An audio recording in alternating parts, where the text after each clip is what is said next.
नमस्कार साथियों, मैं आपका दोस्त Sushil Kumar, legal adviser ACI.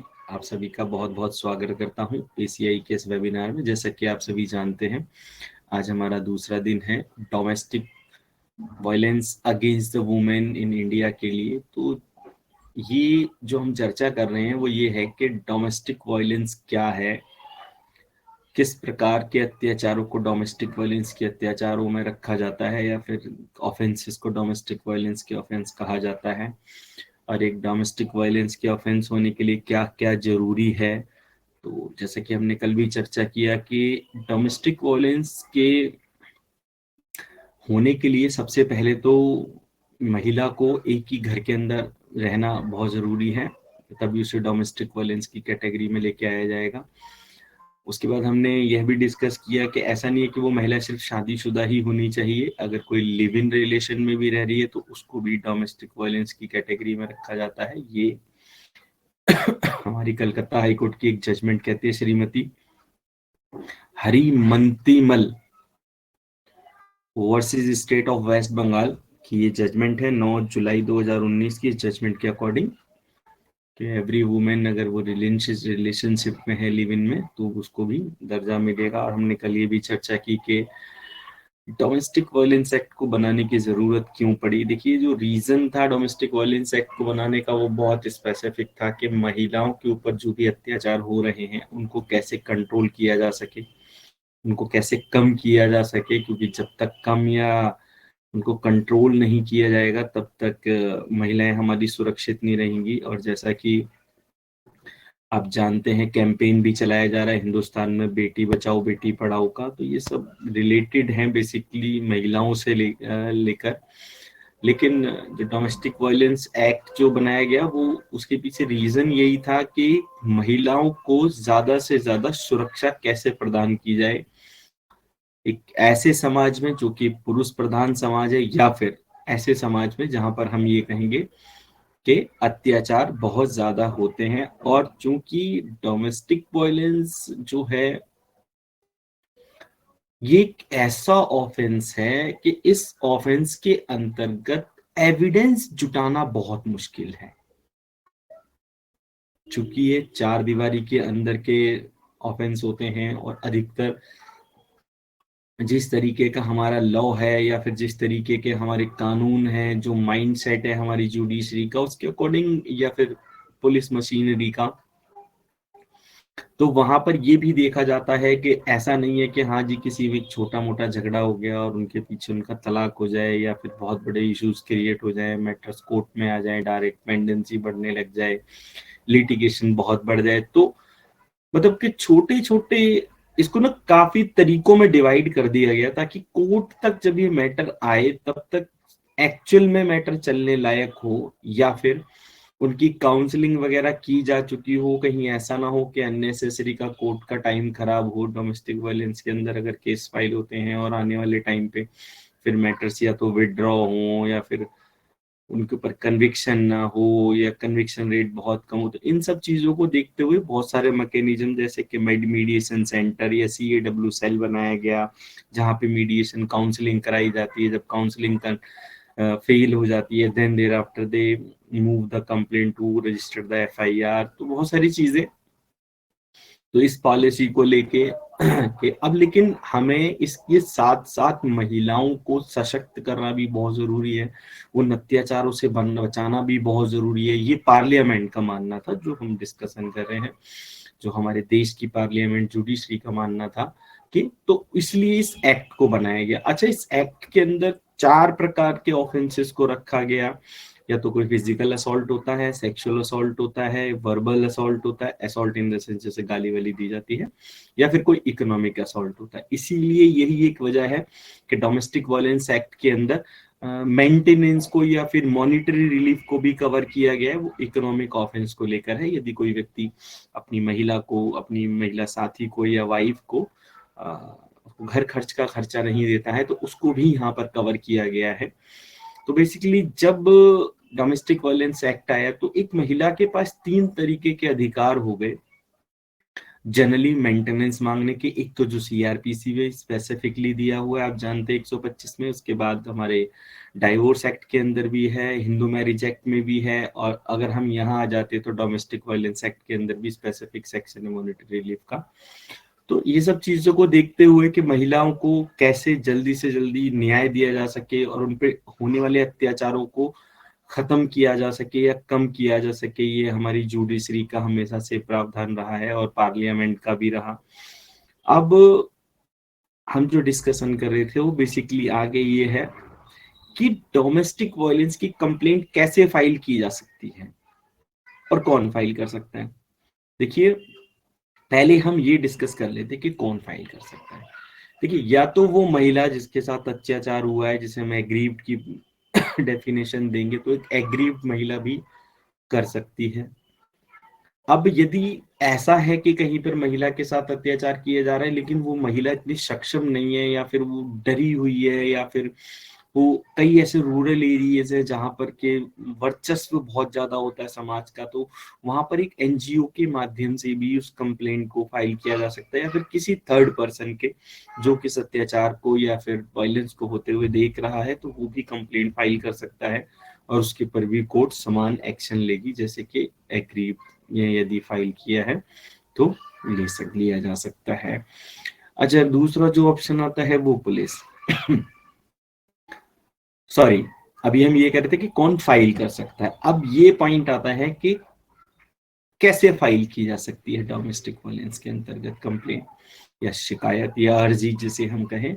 तो उसको फाइल करने के लिए जो सबसे पहला जो रीजन है वो या तरीका कहेंगे हम, वो है पुलिस, कि हम डायरेक्टली पुलिस के पास एक कंप्लेंट फाइल कर सकते हैं, पुलिस उसके ऊपर एक्शन लेगी, जिसे हम सीएडब्ल्यू सेल में मैंने कहा कि मीडिएशन काउंसलिंग चलाई जाती है, देन उसके ऊपर प्रोसीजर फॉलो करते हुए उसको या तो वहां खत्म हो जाता है, सेटल हो जाता है मैटर, नहीं अदरवाइज वो एफआईआर में कन्वर्ट हो जाता है आगे चल के, या फिर कंप्लेनेंट खुद जाके कोर्ट के अंदर भी फाइल कर सकती है कंप्लेंट को, ठीक है, या फिर एक 1091 वुमेन हेल्पलाइन नंबर है जो नेशनल हेल्पलाइन नंबर है, तो उसके ऊपर भी कंप्लेंट आप फाइल कर सकते हैं। आप डायरेक्ट कोर्ट में भी किसी एडवोकेट के थ्रू या फिर इन पर्सन कंप्लेंट फाइल कर सकते हैं, या फिर आप किसी एनजीओ के थ्रू भी कोई कंप्लेंट फाइल कर सकते हैं कि आपको लगता है कि आप नहीं कर पा रहे हैं, कोई एनजीओ का सहारा लेके भी आप फाइल कर सकते हैं। हमारे देश में बहुत सारे एनजीओ चल रहे हैं जो महिलाओं के सशक्तिकरण को लेकर काम करते हैं, उन पे जो अत्याचार हो रहे हैं उनको लेके काम करते हैं। तो ये कुछ तरीके हैं जिन तरीकों के आधार पे हम कंप्लेंट फाइल कर सकते हैं, ठीक है। अब आगे अगर हम इसके ऊपर चर्चा करते हैं तो डोमेस्टिक वायलेंस को रोकने के लिए जो कोर्ट ने सॉरी जो जुडिशरी ने या फिर हमारी पार्लियामेंट ने जो उपाय करने की कोशिश की वो यही है कि डोमेस्टिक वायलेंस एक्ट 2005 बनाया गया ताकि सॉरी ताकि कि महिलाओं को कुछ अधिकार दिए जा सकें, जिन अधिकारों के आधार पर वो अपने जीवन को, जीवन शैली को अच्छे से चला सकें या फिर प्रताड़ना से बच सकें। इसके साथ ही वुमेन हेल्पलाइन नंबर्स भी बनाए गए, वुमेन सेल बनाए गए, ताकि महिलाओं के केस को नॉर्मल पुलिस अथॉरिटीज ना देखे, ताकि कहीं ऐसा ना हो कहीं कि सपोज दैट कि अगर हम एक छोटे से एग्जांपल के थ्रू देखें कि अगर किसी पुलिस स्टेशन में कोई सपोज करो मर्डर की कोई कॉल आ गई है, तो सारा का सारा पुलिस विभाग वहीं लग जाता है उसे एक कॉल को देखने में। तो इसको भी थोड़ा सा इंश्योर करने वाली बात है कि तो इसके लिए स्पेसिफिक पुलिस स्टेशन ही अलग बना दिए गए ताकि वो हीनियस क्राइम के मैटर्स वहां ना आए और यहाँ की पुलिस वहां पे ना जाए, ताकि इनके ऊपर अच्छे से एक्शन किया जा सके, जल्द से जल्द निवारण किया जा सके और महिलाओं को रिलीफ दिलाया जा सके। अच्छा, दूसरा कि कोर्ट भी इसके ऊपर थोड़ा सशक्त है कि कोर्ट में जब कंप्लेंट फाइल होती है तो कोर्ट भी अननेसेसरी का डिले किए हुए रेस्पोंडेंट्स को कॉल करती है, देन एविडेंस मंगाती है और दोनों पार्टीज की बातें सुन के मैटर को डिसाइड करने में, एविडेंस चलाने में, क्रॉस एग्जामिनेशन में, तो कई तो अगर हम कहें तो जैसे मैंने देखा हमारे दिल्ली जैसे क्षेत्र में यहाँ पर फास्ट ट्रैक कोर्टों में महिलाओं के केसों को लगा दिए गए ताकि वो जल्दी से खत्म किए जा सके। ऐसा ना हो कि एक डोमेस्टिक वायलेंस की कंप्लेंट फाइल हो गई और अपोजिट पार्टी ने हाई कोर्ट जाके स्टे ले लिया और वो पड़ी हुई है 10 साल तक। तो एक तो महिला के साथ अत्याचार हुआ और ये उससे बड़ा अत्याचार है कि उसकी कंप्लेंट पे सुनवाई नहीं हो रही। तो इन सब चीजों को देखते हुए फास्ट ट्रैक कोर्ट्स का भी निर्माण किया गया है, जिसकी वजह से इन मुद्दों को जल्दी से या तो सुलझाया जा सके या खत्म किया जा सके या फिर उस पर कन्विक्शन या फिर एक्विटल किया जा सके, कोर्ट अपना ओपिनियन दे। इसके साथ ही जो हम कहेंगे कि मीडिएशन सेंटर्स का भी बहुत बड़ा रोल है डोमेस्टिक वायलेंस में या फिर महिलाओं के लिए। मीडिएशन सेंटर्स में भी जैसे कोई महिला ने अगर कंप्लेंट की हुई है और वो चाहती है कि आपस में पैचअप हो जाए उनके हस्बैंड के साथ में, इसके अंदर मीडिएशन का बहुत बड़ा रोल है। अगर लगता है कि दोनों पार्टीज एग्री हैं और फॉर फ्यूचर साथ रहना चाहती हैं या फिर नहीं रहना चाहती हैं, वो उनकी टर्म एंड कंडीशन है, तो वो मीडिएटर जो अपॉइंट किए जाते हैं वो भी बेसिकली फैमिली डिस्प्यूट्स को बहुत ज्यादा कोशिश करते हैं कि उसको कैसे रिजॉल्व किया जा सके ताकि लिटिगेशन कोर्ट का कम हो जाए और डोमेस्टिक वायलेंस एक्ट जो है इसको किस तरीके से प्रभावी बनाया जा सके। क्योंकि जब ये प्रभावी होगा तो उससे क्या होगा, जस्टिस बहुत जल्दी मिलेगा। देखिए सपोज दैट मीडिएशन में अगर केस जल्दी से सेटल नहीं होते हैं तो खत्म करके उन पे लिटिगेशन स्टार्ट होना चाहिए, और अगर खत्म हो जाता है तो वो जो कोर्ट के अंदर जो केसेस पेंडिंग है उन केसेस को जल्दी से उन पे डेट्स लगनी शुरू होंगी जिन फर्दर प्रोसीडिंग्स होंगी और डिसीजंस आएंगे। तो ये देखने वाली बात है। जैसा कि हमारी हाई कोर्ट ने, सुप्रीम कोर्ट ने ये भी कहा है कि इवन मेंटेनेंस की जो एप्लीकेशन है वो विद इन 3 मंथ्स और विद इन वेरियस जजमेंट से कि 6 मंथ्स के दौरान ही उन्हें डिसाइड किया कर दिया जाना चाहिए। लेकिन उसके बावजूद हम देखते हैं कि कई कोर्ट्स में 2-3 साल तक इंटरिम की मेंटेनेंस डिसाइड नहीं होती। तो जिस वजह से हमारी जो महिला विक्टिम्स हैं, जो डोमेस्टिक वायलेंस के शिकार हैं, उनको बहुत परेशानी का सामना करना पड़ता है। और जब, क्योंकि देखिए कोर्ट, हम सभी साथी जानते हैं कि कोर्ट ने एक बड़ी एक्सपेंसिव सीढ़ी है जिसको चढ़ने के लिए बहुत सारे एक्सपेंसिव यूज होते हैं। अगर आप वो नहीं करेंगे तो फिर कोर्ट की सीढ़ी चढ़ना इतना मुश्किल हो जाता है। यही एक वजह है कि जो डीएलएसए का निर्माण किया गया और ताकि महिलाओं को फ्री में लीगल एडवाइस मिल सके या फिर लीगल एडवोकेट्स दिलाए जा सके उनको लीगल ओपिनियन के लिए और इनके केस को परस्यू करने के लिए। तो ये सब पॉलिसीज में आया। अब ऐसा नहीं है कि सिर्फ ये महिलाओं के लिए ही सोचा जाता है, तो क्योंकि देखो हमारा जस्टिस सिस्टम जो है वो ये कहता है कि हम सिर्फ एक पक्ष की बात को सुन के ही डिसाइड नहीं करेंगे। यही एक रीजन है कि मीडिएशन में भी दोनों लोगों की बात सुनी जाती है। यही एक रीजन है कि जो हमारा वुमेन सेल का जो मीडिएशन सेंटर कहेंगे या फिर जो प्रोसीडिंग्स है उनकी मीडिएशन वाली, या फिर काउंसलिंग की जो प्रोसीडिंग, बेसिकली उसको मीडिएशन नहीं हम काउंसलिंग कहेंगे। तो जो काउंसलिंग की प्रोसीडिंग्स पे दोनों पक्षों को सुना जाता है, देन वो डिसाइड करते हैं ऑफिसर्स। और कोर्ट के अंदर भी जुडिशरी का, मैंने कहा कि जुडिशरी भी दोनों को बराबर तराजू में रख के तोलती है। तो उनका ये मानना है कि जो जुडिशरी है वो, तो अब जुडिशरी का भी बर्डन कम करना है, महिलाओं को भी उनको न्याय दिलवाना है। तो ये सारे के सारे रोल जो हैं ये बेसिकली इंटरकनेक्ट हैं। ठीक है। अब तो डोमेस्टिक वायलेंस के लिए मैं अपने सभी साथियों को ये है सलाह दूंगा कि महिलाओं को जागरूक कराया जाना बहुत जरूरी है। इस एक्ट के तहत उनको अवेयर कराया जाना बहुत जरूरी है और हमें भी अवेयर होना बहुत जरूरी है कि जितना ज्यादा हम शार्प होंगे, अवेयर होंगे इस एक्ट को लेके, उतना ही हम महिलाओं को जल्दी से न्याय दिलवा पाएंगे या फिर उनके लिए जल्दी से रिलीफ दिलवा पाएंगे। और देखिए जस्टिस जितना जल्दी मिल जाए उतना अच्छा होता है प्रत्येक व्यक्ति के लिए। तो साथियों इसी के साथ हम आज के इस वेबिनार को यहीं पे समाप्त करने की आपसे परमिशन चाहेंगे और मैं आप सभी लोगों का धन्यवाद दूंगा कि आप सभी ने इस वेबिनार को सफल बनाया। यदि आपका कोई प्रश्न है तो प्लीज आप पूछिए, अदरवाइज हम इस वेबिनार को यहीं पे स्टॉप करेंगे। या यासीन अंसारी जी प्लीज। जी सर, गुड इवनिंग।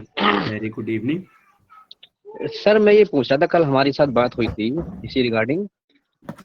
हम्म। तो लड़की जो है, अगर वो अपना वर्किंग प्रोफेशनल में है, कुछ अर्निंग करती है, और लड़का मतलब जैसे उसके पास कोई काम नहीं है, और उन्होंने डिवोर्स का क्या नाम है केस फाइल कर रखा है, तो लड़की का मेंटेनेंस उसमें बन सकता है क्या? देखिए, मेंटेनेंस बंधने के ना दो तरीके होते हैं, ठीक है ना। जी या जी। तो लड़की बिल्कुल काम नहीं करती, और अगर काम करती है तो वो इक्वल स्टेटस मेंटेन करने के लिए उसको लॉ परमिट करता है हस्बैंड का। जैसे सपोज हम्म। करो एक महिला काम करती है और उसकी तनख्वाह 50,000 रुपए है, और उसका जी। हस्बैंड जो है वो बिजनेस में 10 लाख रुपए महीने कमा रहा है, तो वहां हम्म। पर आप इक्वल स्टेटस मेंटेन करने के लिए डिमांड कर सकते हैं, ठीक है ना। हमारे पास जो केस है उसमें लड़की की फर्म है, उसकी प्रॉपर्टी है खुद की अपनी, ठीक है, और तो जो उसका हस्बैंड है वो मतलब बेरोजगार है, उसके पास कोई काम नहीं है। देखिए, बेरोजगारी की भी ना एक बहुत बड़ी परिभाषा है। अब अगर हम इस पॉइंट पे मिस्टर यासीन बात करें तो वो ये आती है निकल के कि वो आदमी कब से बेरोजगार है। क्या वो इंटेंशनली बेरोजगार बैठा है कि मुझे अपनी वाइफ को नहीं देना, या फिर कि वो काम कर रहा है लेकिन वो कोर्ट के सामने शो करता है कि मैं बेरोजगार हूं, या फिर उसके सभी ऑल एफर्ट्स जो उसके मतलब सपोज करो ITR है, इनकम टैक्स हो गया, या फिर जितने भी उसके अर्न करने के तरीके हैं, उन सब तरीकों से वो बिल्कुल बेरोजगार है। क्या आप ये क्लैरिफाई करेंगे प्लीज। लड़का और लड़की दोनों ITR फाइल करते हैं अंडर 5 lakhs।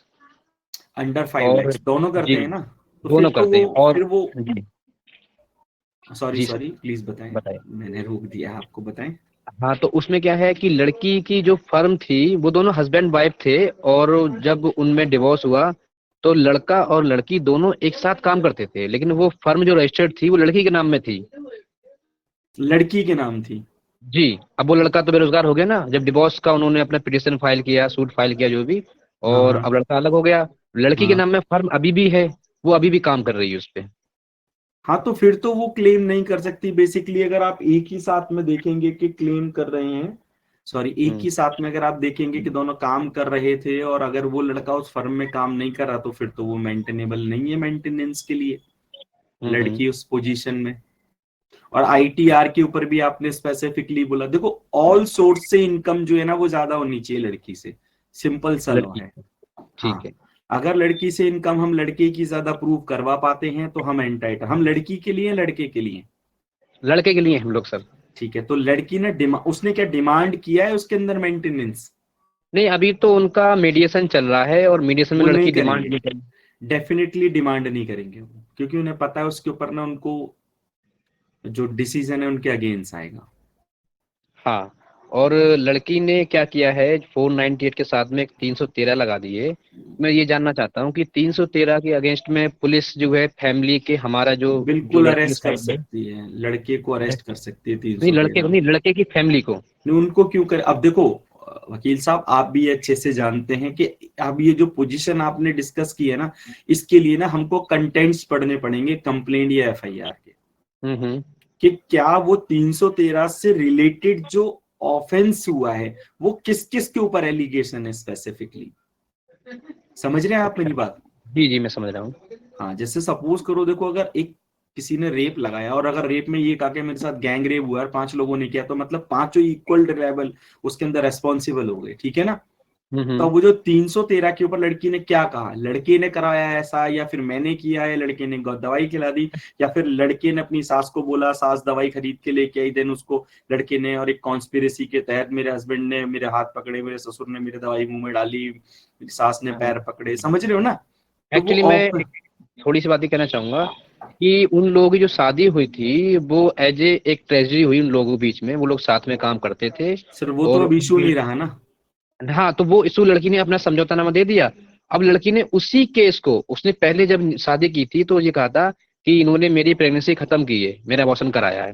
ठीक। उसके बाद में लड़का लड़की की शादी हो जाती है, क्या वो वो लोग साथ समझौता में। कहीं भी राइटिंग में है। हाँ, रिटर्न में है, जो लोग हाँ, वहाँ तो गवाह फिर थे उसकी शादी में प्ली ले उनका सकते रिटर्न हैं में आप, है। उसकी प्ली लेना एट द, अगर FIR हो गई है तो उसकी एंटीसिपेटरी बेल मूव करो उसके साथ में। लेकिन एंटीसिपेटरी बेल कैंसिल कर दी ना कोर्ट ने, डीजे ने, यहाँ पे उन 5 लोगों की। हाई को 5 लोगों की बात नहीं कर रहा मैं, नहीं, उसमें आपने वो जो, समझौता लगाया, हाँ, लगाया था वो उसमें। कोर्ट ने उसके ऊपर ओपिनियन दिया या नहीं दिया। कोर्ट ने आज पेपर दिए, मुझे पेपर मिले नहीं उनके अभी तक कैंसिल आप करने का उन्होंने समझो, फिर। आप मेरी जी बात समझना, ठीक है, जी आपने पेपर नहीं पढ़े, क्या कोर्ट ने उस पॉइंट पे कोई ओपिनियन दिया कि हाँ ये जो बेसिकली ये समझौता कभी ऑन रिकॉर्ड था? आप ये देखना अच्छा अच्छा, बेल ऑर्डर्स में, अगर ठीक आपने है। अगर कोर्ट ने, देखो अगर कोर्ट उस पॉइंट पे बिल्कुल साइलेंट रही है, इंटरिम कह रहा हूँ, एंटिसिपेटरी बेल को डिसमिस करने के, कि हाँ जी ये हम्म समझौते में भी आए थे और ये जो ऑफेंस था ये बिफोर मैरिज था, और जब उसके बाद हम्म उसकी कंसेंट हो गई, ये शादी की, तो उसके बाद आप एक ऑफेंस के लिए क्या आप देखो, हमारा कॉन्स्टिट्यूशन भी, हमारा फंडामेंटल राइट है कि किसी भी एक व्यक्ति को एक ऑफेंस के लिए 2 बार पनिश नहीं किया जा सकता। जी, अब यहाँ पे इशू ये निकल के आता है कि जब एक बार एक ऑफेंस का एलिगेशन लगा और वो विड्रॉ हो गया, तो क्या उसके ऊपर दोबारा एक्शन लिया जा सकता है?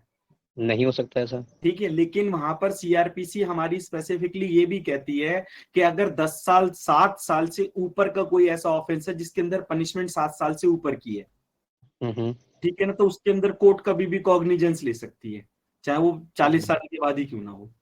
हम्म ठीक है ना, तो ये भी आई थिंक 496 सेक्शन होगा सीआरपीसी का, एग्जैक्ट देखो अभी मुझे याद नहीं है, आप समझते हैं प्रैक्टिस में बहुत कुछ आता तो रहता है, code of criminal changes procedure. होते रहते हैं, ये अमेंडमेंट चेंजेस होते नहीं, रहते हैं। याद नहीं रहता, मतलब ऐसा थोड़ी कि एक ही सेक्शन के ऊपर रोज काम कर रहे हैं, आप समझ रहे हो, एक्चुअली मतलब मैं एप्लीकेशन मैं लगा दी दूसरी जी, पता नहीं कब लगी, तो फिर वो याद ही नहीं रहता।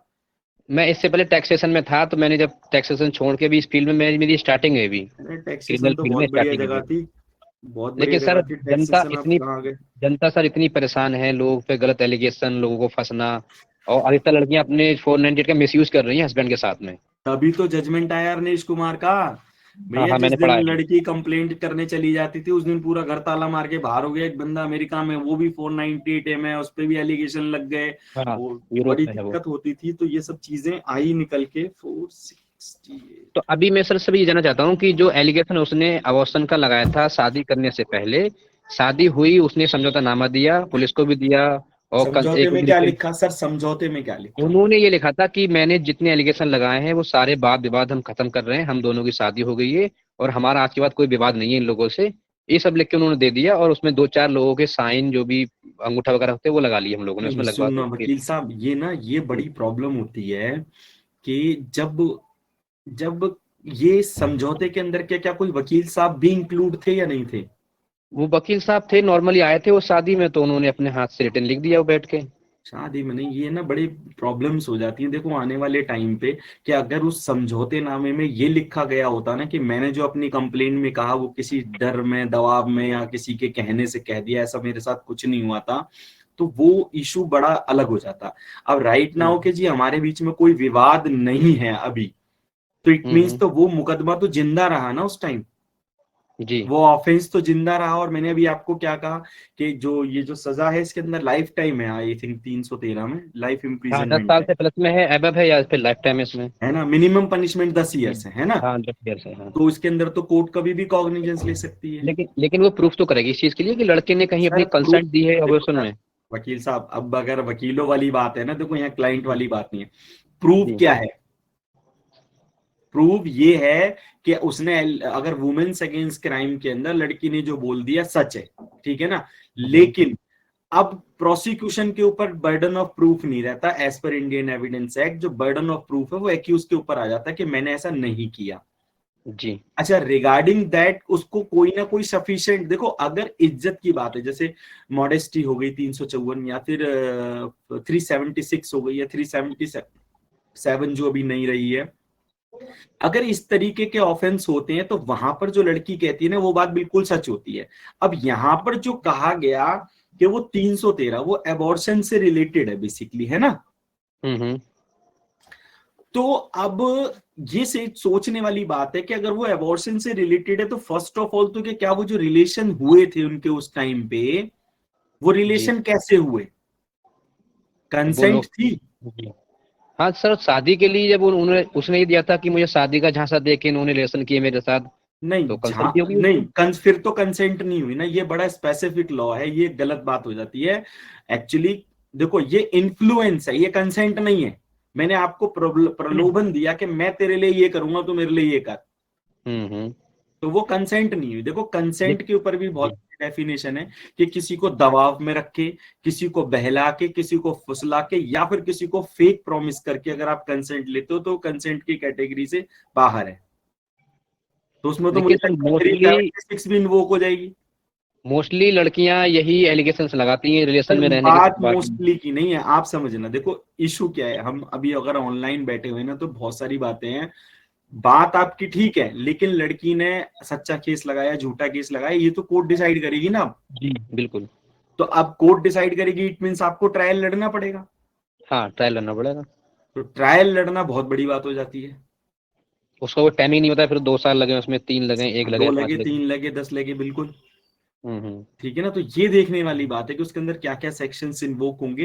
हाँ, आप वो जो राजीनामा जो हुआ है, उस राजीनामे में अगर ये चीज डिस्क्लोज की जाती ना हम्म। कि हाँ भाई हमारे साथ कभी ऐसा कुछ नहीं हुआ था, जो हुआ था मेरी मर्जी से हुआ था, तो फिर वो हम्म। आज ही आफत नहीं आती। उस राजीनामे को ना आप एक बार और दोबारा पढ़ना प्लीज। मैं पढ़ता उस हूँ दोबारा एक बार। राजीनामे को पढ़ना, उस कंप्लेंट को पढ़ना जो उस टाइम पे दी गई थी, और एक आज की कंप्लेंट पढ़ो। जी ऐसा नहीं है ना, देखो वकील साहब, ये भी बात सच है ना कि ऐसा नहीं है ना कि आप जब आपका मन करेगा आपने मुंह धोया और दौड़ लगानी शुरू कर दी। जी जी जी। ये भी तो देखो एक गलत, अगर मैं कहूँ तो एक्चुअल में आदमी के ऊपर अत्याचार हो रहा है फिर तो ये।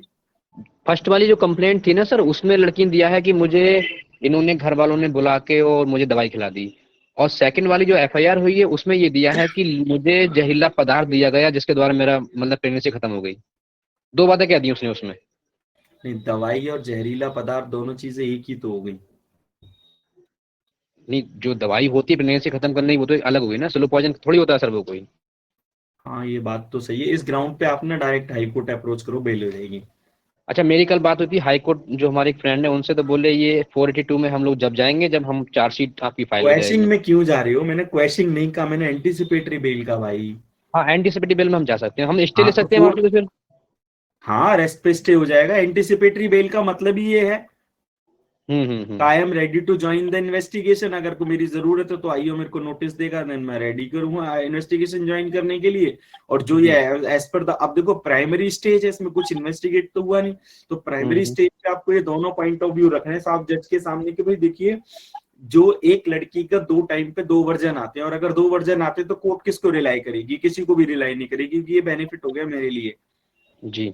तो ये देखने वाली बात है। अच्छा, हाँ कौन उसमें सी, कुछ। ये कौन सी जी, कोर्ट का केस है? ये बरेली डिस्ट्रिक्ट कोर्ट का है हमारा, तो सेशन कोर्ट फिर तो बरेली में है इलाहाबाद ये। जाएगा फिर तो ये। हाँ इलाहाबाद जाएगा, क्योंकि यहाँ से बेल खारिज हो गई उन लोगों की, तो इलाहाबाद जाना है ये। हाँ, मेरे हिसाब से इलाहाबाद हो जानी चाहिए। जजेस थोड़े से आपकी सर स्ट्रांग प्रैक्टिस हो। कहाँ, आप प्रैक्टिस कहाँ करते हैं सर? हम तो देखो जी, जहाँ के मुकदमे मिल जाए वहां करते, लेकिन मैक्सिमम दिल्ली है हमारा। दिल्ली में ऐसा नहीं है, करते हैं। दिल्ली, बॉम्बे, कलकत्ता अगर मैं कहूँ तो, और ये हमारा Lucknow high court, Allahabad high court, Chandigarh, ये सब कवर करते हैं। जैसी जिसकी इच्छा हो वहां चले जाते हैं। जी जी बिल्कुल, वैसे मोस्टली आप दिल्ली से बिलोंग करते हैं तो वहीं हाँ ज्यादातर मोस्टली, हाँ मैक्सिमम मेरे पास दिल्ली के केसेस हैं। अगर मैं कहूँ मेरे चैम्बर जो पास, है दिल्ली में ही होगा इस समय। हाँ जी, अगर 100 केसेस है मेरे पास तो उसमें से 98 केसेस दिल्ली के हैं मेरे पास, ये मान के चलो आप।